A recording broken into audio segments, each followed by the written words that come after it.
So the next step is to go through the process. You went through this gross profit analysis. You gathered the data, and that was one of the things that April also said, that you having the data, you got to have the numbers. You got to be keeping track of income.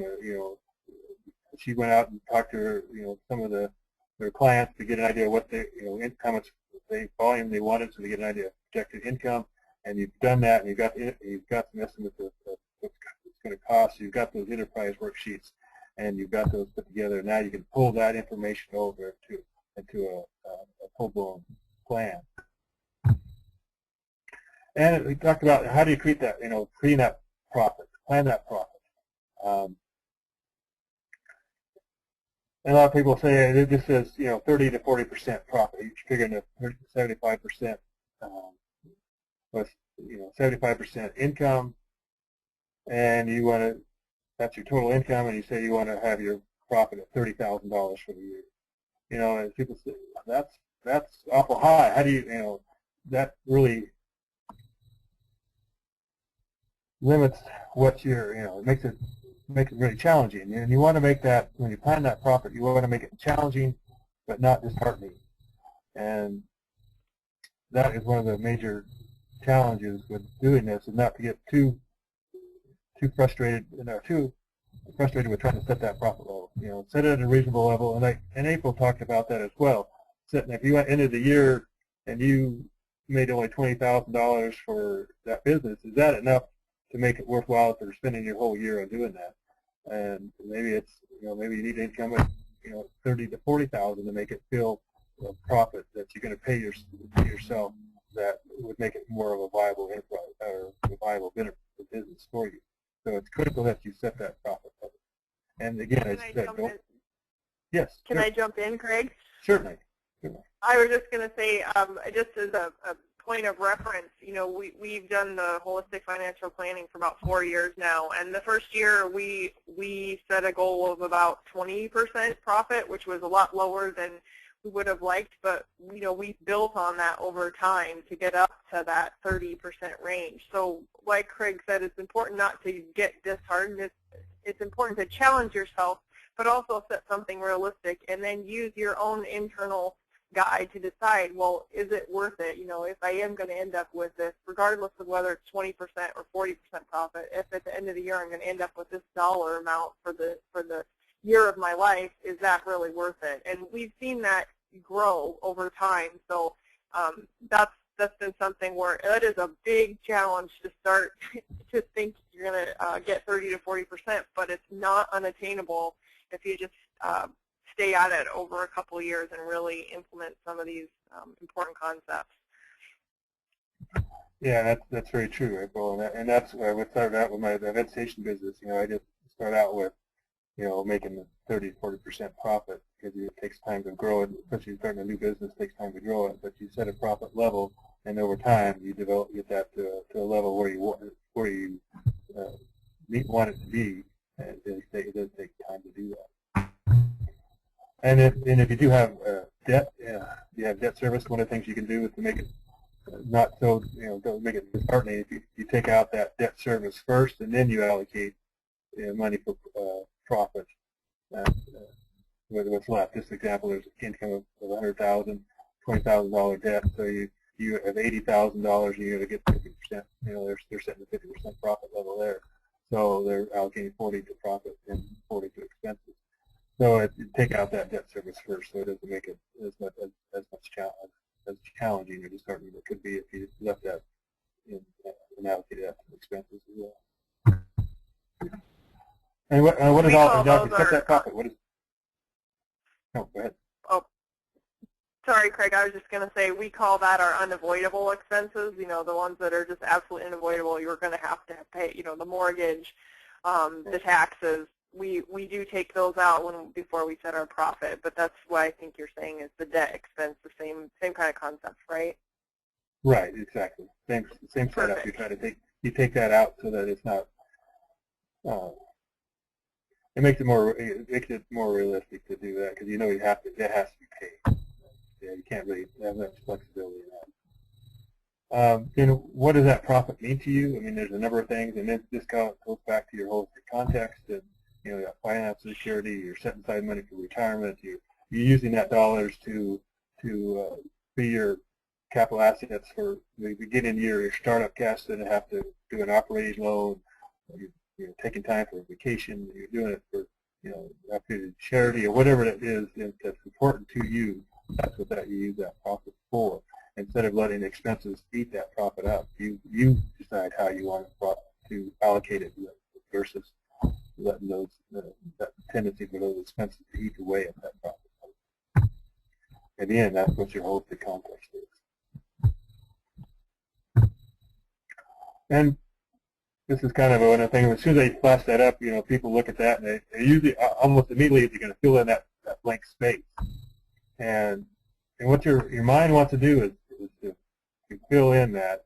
And so by creating your, you know, this financial plan or your holistic context, you know where you're at now, you know where you want to be, and you're able to, that space between that, where you are and where you want to be, by creating that tension there, your mind is a creative, it's amazing instrument, I guess you could call it, and it has the ability to be very creative in how to fill that space. So if you're able to change your focus, and you're focused on, you know, if you want to be profitable, that, of course, that's only one aspect of the whole context. You will find ways to control those expenses and really figure out ways to get the best return on your time and money. And so it's just really a mindset, a change of thinking and change of mindset that you're not calculating that profitability at the end of the year, at the beginning, and you're focusing on how do you create that profitability throughout the year.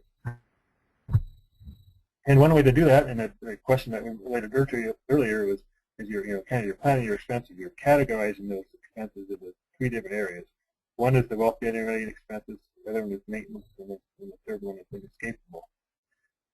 And as we talked about earlier, one of the wealth generating expenses, they're going to generate new wealth, and they're high priority expenses. And one of those is that that would fit into that category is your financial weak link. In my situation, again, with marketing, so those expenses related to marketing would be you would allocate as much money as possible to those to address that weak link. There may be various activities, options of how you address those. You know, for example, some of those wealth generating expenses you have to pay 100% for. You can't just pay 10% of. For example, if it was if you needed a laptop computer to do your finances or to make it more feasible to manage items. For me, it was managing my business away from home. You can't just go out and buy half a laptop computer, so you got to buy 100% of that. But some of these items, like print media, other advertising, those are all variable, and you allocate those based on best return for your time and money. So you would evaluate those using the marginal reaction test or filter. And the other expenses that you're dealing with are maintenance expenses. These expenses really are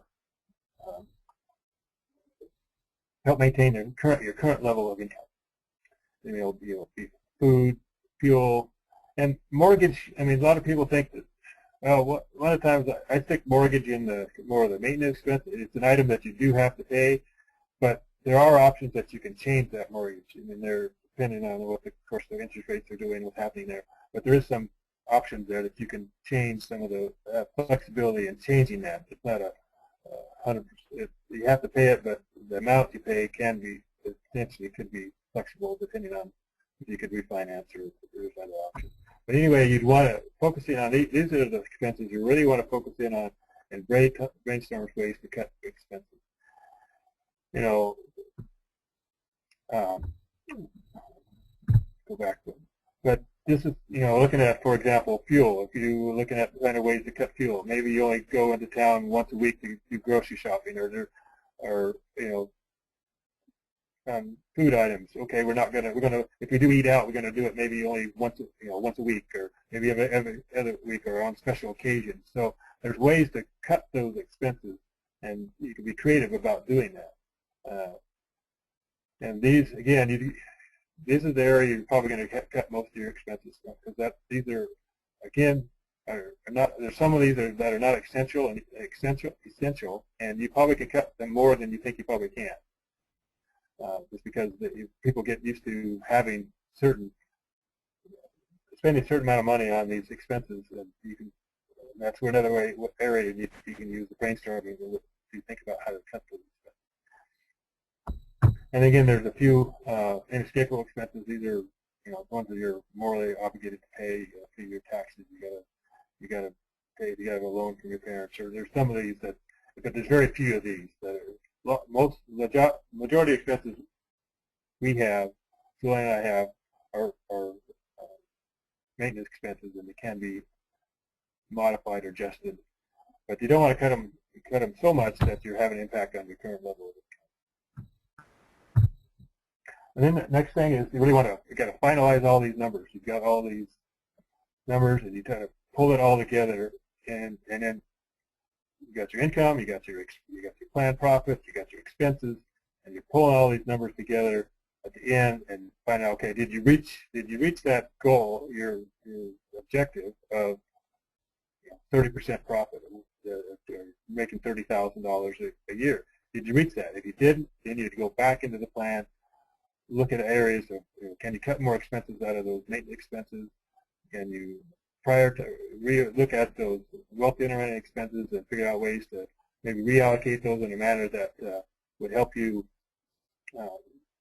maybe not put so much towards like for example, we don't put as much towards print media, and we cut some of those expenses. And what you end up with when you get that final plan is a plan that is based on your holistic context. It's socially sound, financially sound, you got profitable, and you're environmentally sound as well. So you've taken in the impact on the environment as well, so you look to that in the context, because you're looking at your future resource base that you created in your holistic context, and that's a consideration when you're making all these decisions. And now when you got this whole plan, you just put it on the shelf when you're done, right?